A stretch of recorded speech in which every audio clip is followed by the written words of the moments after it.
As of earlier today, well, as of this recording, which is May 22nd at 1 o'clock, SNL season 41 has ended. Now, for this season, now every year, ever since last year, I've covered a recap of the season, what my thoughts on it.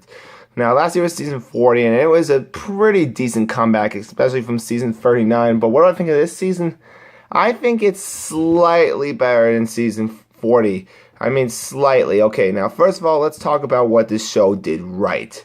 First of all, what it did right was, I feel like that what they did was, I feel like they really kind of tried to improve the writing on it and try to get some better guests. I mean, we'll talk about the guests that they got later, but in fact, down in the description below, I'm going to be listing down what I think of every episode from the worst to the best, with the worst being on top and the best being on the bottom, but we'll get to that. But anyhow, so what they did right was they slightly improved on the writing. Kate McKinnon had a pretty breakout year, I gotta say. Now, Kate McKinnon was all right last year, but I don't feel like she really got enough of a voice.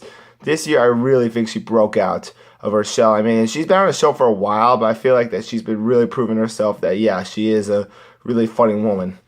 But anyhow, but one thing I didn't really like about the show is that, they kept all the people from last season on the show.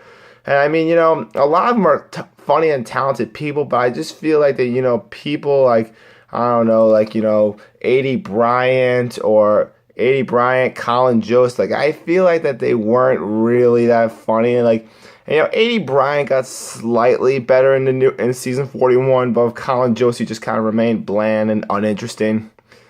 And yes, and speaking of which, I would do a Rookie of the Year segment, but since there was only one rookie, John Radinsky, I can't really do that. But I mean, yeah, Leslie Jones, I mean, she was my Rookie of the Year last year. I mean, she sort of slipped down quality this year. She wasn't horrible or anything, but she was not nearly as bright as she was last year. Also, Pete Davidson, I'm surprised that he didn't get as much airtime as he did last year. I mean, last year he was a rookie, but this year I barely saw him. I mean, don't tell me they're going to kick him off or anything, because I see that he has some potential. But I feel like one person that has really grown is Michael Che. Now, Michael Che, as you know, is one of the anchors on Weekend Update along with Colin Jost. Now, Michael Che, I mean, he's really improved this year. I mean, it's not like he was bad in season 40, but this year he got even better, I think. And hopefully he stays on Weekend Update. But yeah, anyhow, so let's talk about the 5 episodes I want to talk about. I want to talk about, the season opener. I want to talk about another really bad episode, 2 of my favorite episodes, and then the season closer. So let's talk about the season opener with Miley Cyrus as both the host and musical guest. It's the worst episode of the season by that much, by a long shot. First of all, where to begin with this episode? Okay, first of all, having Miley Cyrus hosted, just, you couldn't get someone else. Like, you couldn't get, Seth Meyers. You couldn't get, Cat Stevens. You couldn't get, anyone else. No, you had to get Miley Cyrus. Now, I know it was to promote her new album, her new album at the time, which, by the way, sucked really hard. But, yeah, I mean, the jokes, there was one joke at the first sketch that made me chuckle slightly, but other than that, all the jokes fell flat. They did this trend where they somehow like to beat out a joke, they bring out a joke, but then they just drag it out for the rest of the episode, especially the one where they make fun of When Harry Met Sally. That joke, it was probably the worst of the entire season. That's how bad it was. And Miley Cyrus is singing in a musical performance. Don't even get me started on how shitty that was. Do not even get me started on how bad that was. Alright, so next we're going to go on to another episode that I thought was absolute crap, was the Ryan Gosling episode. If Leon Bridges wasn't there, I think this episode may have been tied for the worst episode of the year, but yeah, good job to you, Leon Bridges. But anyhow, let's talk about this mess of an episode. Ryan Gosling, he's a pretty funny guy, actually. I saw him in The Nice Guys. He was really great in that, but the writing on this episode was just, I don't know where it went. Did it just go straight out the window or something? I mean, I think the worst sketch of the entire episode was the one with A.D. Bryant in it. Like, I'm not gonna necessarily give away what it is, but let's just say once you see that sketch, you're just gonna cringe the entire way through. I mean, I don't know what was going on behind in the writers' room for that episode, but whatever it was, I'm really glad they made up for it in later episodes. But now let's talk to my second favorite episode of this season. That was the Tracey Morgan episode.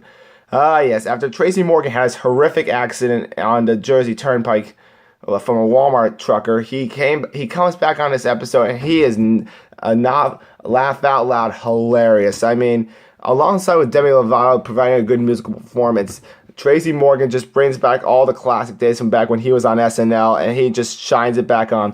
His sketch he does with Kenan Thompson about where Jackie Chan at was absolutely hysterical.